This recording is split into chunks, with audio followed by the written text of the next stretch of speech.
بسم اللہ الرحمن الرحیم۔ حضرت عمر بن عبدالعزیز عراق میں رہنے والی ایک عورت تھی۔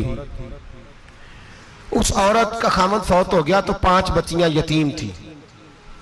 وہ عراق سے چلی اور جناب عمر بن عبدالعزیز کے پاس آئی کہ آپ میری بچیوں کا وظیفہ لگا دیں۔ وہ کہتی ہے جب میں پہنچی نا یہاں تو اب تو استقبال آنا جانا بڑے معاملات ہیں، اب تو بچی کی برات آئے اور 5 7 10 20 لوگ دروازے پہ کھڑے نہ ہوں تو برات ناراض ہو جاتی ہے، کہتے ہمارا استقبال ہی کسی نے نہیں کیا۔ تو استقبال تو اب اس طرح ہے جس طرح نشہ نہیں ہوتا، یہ استقبال کی حالت ہے، امیروں سے لے کے غریبوں تک۔ مجھے پوچھا ہی نہیں کسی نے، کرسی نہیں دی، آگے نہیں بٹھایا، یہ والا معاملہ ہے۔ اور میں میری طرح کے لوگ نیک لوگوں کی بات نہیں کرتا، اب تو ہم دیکھتے ہیں فلاں مولانا کا استقبال ہو رہا ہے، فلاں کے لیے لوگ کھڑے ہو رہے ہیں، نعرے لگ رہے ہیں۔ اور اب تو میں دیکھتا ہوں ایسے ایسے ہاتھ لہراتے ہیں صوفی اور درویش کہلانے والے، جیسے سیاسی لیڈر لہرایا کرتے ہیں۔ یہ کیا طریقہ ہوا؟ یہ کون سا طرز زندگی؟ میرے نبی پاک صلی اللہ علیہ وسلم نے فرمایا جو خواہش کرے کہ میں آؤں اور لوگ کھڑے ہوں وہ تو جہنمی ہے، تو دوزخی ہے۔ سارے وہی طریقے ہم اختیار کرتے جا رہے ہیں، وہی پروٹوکول ہے ہر جگہ۔ وہ لوگ جن کے دروازے کھلے ہونے چاہیے تھے وہاں بھی ہر وقت کے لیے معاملات طے ہو گئے۔ یاد رکھیں میرے نبی پاک علیہ السلام نے جو تعلیمات دی، حضرت عمر بن عبدالعزیز رحمت اللہ تعالی علیہ، عورت کہتی ہے میں پہنچ گئی، میں نے لوگوں سے پوچھا گھر کہاں ہے، تو کہا وہ جہاں بوری لٹک رہی ہے نا باہر ٹاٹ کا پردہ لگا ہوا ہے وہ حضرت عمر بن عبدالعزیز کا گھر ہے۔ کہتی ہے میں دروازے پہ دستک دی، ایک عورت نے دروازہ کھولا تو مجھے بی بی جان کے اندر بلایا۔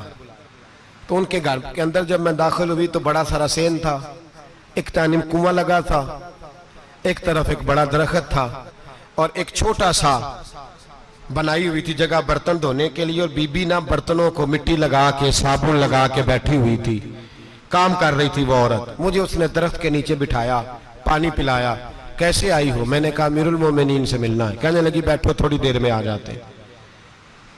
کہتی میں نے سمجھا گھر کی کوئی ملازمہ ہے، میں بیٹھ گئی۔ تھوڑی دیر گزری پھر دستک ہوئی، اس بی بی نے اٹھ کے دروازہ کھولا تو جب وہ شخص اندر آئے تو کہنے لگی بڑی دیر سے برتنوں کو صابن لگا کے بیٹھی ہوں، کہاں رہ گئے تھے؟ کہتی ہیں وہ صاحب کہنے لگے بس ذرا مصروف ہو گیا تھا، دوڑے گئے کنویں سے پانی نکالا، بی بی کو دیا، اس نے برتن دھوئے۔ کہتی ہے پھر تھوڑا سا سرکہ اور ایک رات کی روٹی وہ لائی، اس شخص نے کھائی۔ میں نے کہا کہ یہ دونوں گھر کے ملازم ہیں، میاں بیوی کام کرتے ہیں۔ جب وہ کھانا کھا چکے تو وہ عورت میرے پاس آئی، کہنے لگی اٹھ کے مل لو امیر المومنین سے۔ میں نے کہا کون امیر المومنین؟ تو کہنے لگی کب سے تو آئے ہیں، یہ جس نے کنویں سے پانی نکالا یہی مسلمانوں کا امیر ہے، اور یہ جس نے درخت کے نیچے بیٹھ کے سرکے سے روٹی کھائی ہے یہی ہے۔ یہ فرشتوں کی داستان نہیں، یہ وہ لوگ ہیں۔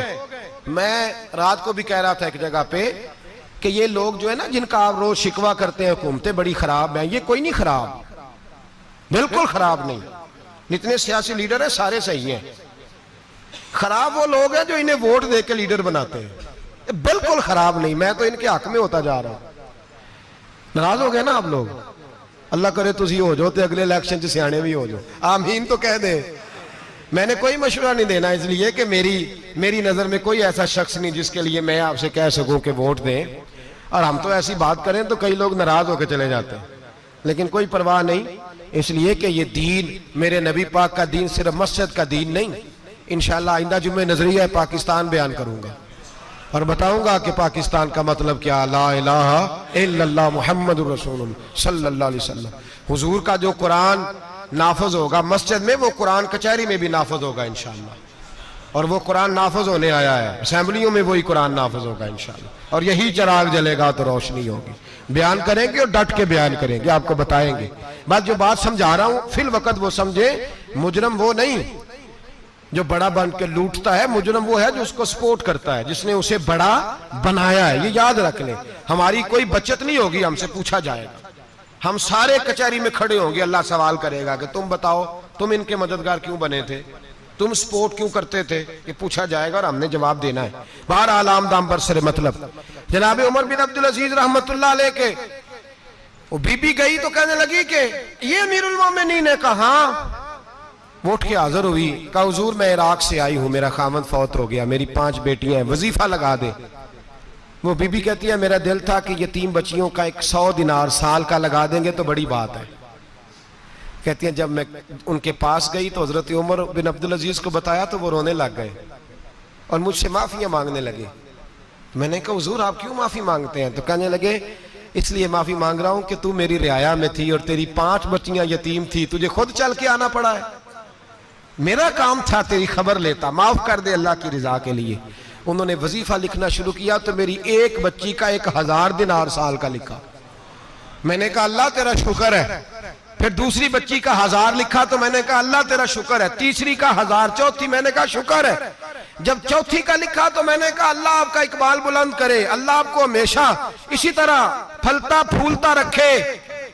کہتے ہیں جناب عمر بن عبدالعزیز نے قلم رکھ دیا, فرمانے لگے میں 5ویں کا وظیفہ نہیں لکھوں گا, 4 بہنوں سے کہنا بانٹ کے اسے بھی دے دیں. کہا حضور کیوں؟ آپ فرمانے لگے جب تک تو اللہ کا شکر ادا کر رہی تھی میں بھی رب سے جڑا ہوا تھا اور اللہ سے ڈر کے لکھ رہا تھا. اب تو نے میری تعریف کی ہے, اب میری ذات آ گئی ہے, اب میں اگر یہ وظیفہ لکھوں گا تو اس سے اللہ راضی نہیں ہوگا, اس سے میرے نفس میں ریا پیدا ہوگی.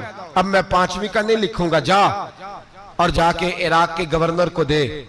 بی بی کہتی ہے میں گھوڑے پہ بیٹھی اور میں چند دنوں کے بعد عراق پہنچی. جب سویرے آ کے میں نے والی عراق کو رکا دیا تو وہ چیخ مار کے رویا. میں نے کہا کیا ہوا؟ تو کہنے لگا بی بی آج رات کو حضرت عمر بن عبدالعزیز کا انتقال ہو گیا, فوت ہو گئے. تو انتقال کر گئے. کہتی میں بھی تڑپ کے روئی. میں نے کہا میری یتیم بچیوں کا کیا بنے گا؟ تو وہ گورنر کہنے لگا تیرے وظیفے جاری رہیں گے, تجھے ملتے رہیں گے. تو کہنے لگی کیسے؟ کہنے لگا میں اگر تو گورنر رہا تو تیرا وظیفہ جاری رہے گا, اور اگر گورنری سے اتر بھی گیا تو میں ذاتی طور پہ مالدار ہوں, پھر بھی تیری بچیوں کے ماہانہ پیسے پہنچتے رہیں گے. میں نے کہا تو کیوں دے گا؟ کہتی وہ رو پڑا. کہنے لگا اگر امیر حضرت عمر بن عبدالعزیز جیسے ہوں تو پھر اللہ گورنروں کے دلوں میں بھی رحم ڈال دیا کرتا ہے, پھر میرے جیسے لوگوں کو بھی وہ بدل دیتا ہے. حضرت عمر بن عبدالعزیز گھر آئے, 3 بیٹیاں تھیں. ایک کو آواز دی وہ آئی تو اس نے منہ پہ ہاتھ رکھا ہے, دوسری کو آواز دی وہ آئی تو منہ پہ ہاتھ رکھا ہے, تیسری کو آواز دی تو منہ پہ ہاتھ رکھا ہے. آپ نے اپنی بیوی سے کہا کہ یہ بچیاں منہ پہ ہاتھ کیوں تینوں نے رکھا ہوا ہے, کیا بات ہے؟ تو بی بی رو پڑی, کہنے لگی 4 دن ہو گئے میری بیٹیاں پیاس سے روٹی کھا رہی ہیں, 4 دن ہو گئے. ان کے منہ سے بدبو آتی ہے اس لیے وہ آپ کے سامنے آتی ہیں تو منہ پہ ہاتھ رکھ لیتی ہیں 4 دنوں سے. بی بی رو رہی ہے. حضرت عمر جلال میں آ گئے. آپ فرمانے لگے تو یہ رو رہی ہے, تو روئی ہے, تو نے میرے گھر میں رہ کے اللہ کی ناشکری کی ہے, تو شکر ادا نہیں کرتی کہ 3 وقت پیاز اور روٹی تجھے گھر کی 4 دیواری کے اندر مل جاتا ہے. رو رہی ہے. اور میں آ میرے ساتھ باہر نکل, تجھے وہ لوگ دکھاؤں جو جھونپڑیوں میں رہتے ہیں اور مانگ کے کھاتے ہیں. آ تجھے دکھاؤں. اتنی ناشکری کہ گھر کے اندر پیاز پہنچ رہا ہے, روٹی پہنچ رہی ہے, اور تو کہتی ہے میری بیٹیاں پیاز سے کھاتی ہیں. شکر کر فاقے نہیں کاٹنے پڑے. پھر اگلے لفظ کہے تو رو پڑے. فرمانے لگے میں نے تو مصطفیٰ کے وہ حالات بھی سنے ہیں جس میں کئی دن بی بی فاطمہ نے فاقے کی.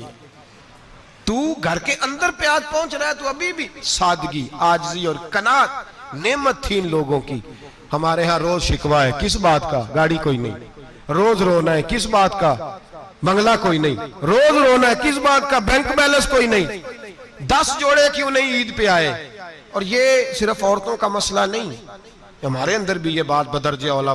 ہم روز اپنے آپ کو مسکین کہتے ہیں, غریب کہتے ہیں, لاچار کہتے ہیں, مجبور کہتے ہیں. کبھی دیکھو جو جھونپڑیوں میں رہتے ہیں, کبھی پلٹ کے دیکھو لوگوں کی طرف جو پیدا ہوئے تو آنکھیں کوئی نہیں تھی, ہاتھ کوئی نہیں تھے, پیر کوئی نہیں تھے. وہ دیکھو جو پیدا ہوئے تو سر پہ باپ کا سایہ کوئی نہیں تھا. کیسے کیسے لوگ وقت گزار رہے ہیں. ہم روز آ کے کہتے ہیں کاروبار ٹھنڈا ہو گیا ہے, حالات بڑے خراب ہو گئے, ہم بڑے مجبور. کیا ہو گیا صاحب؟ اللہ کے دن ہے سارے, اللہ کے دن ہے. وصل اچھا ہے نہ فراق اچھا ہے, یار جس حال میں رکھے وہی حال اچھا ہے.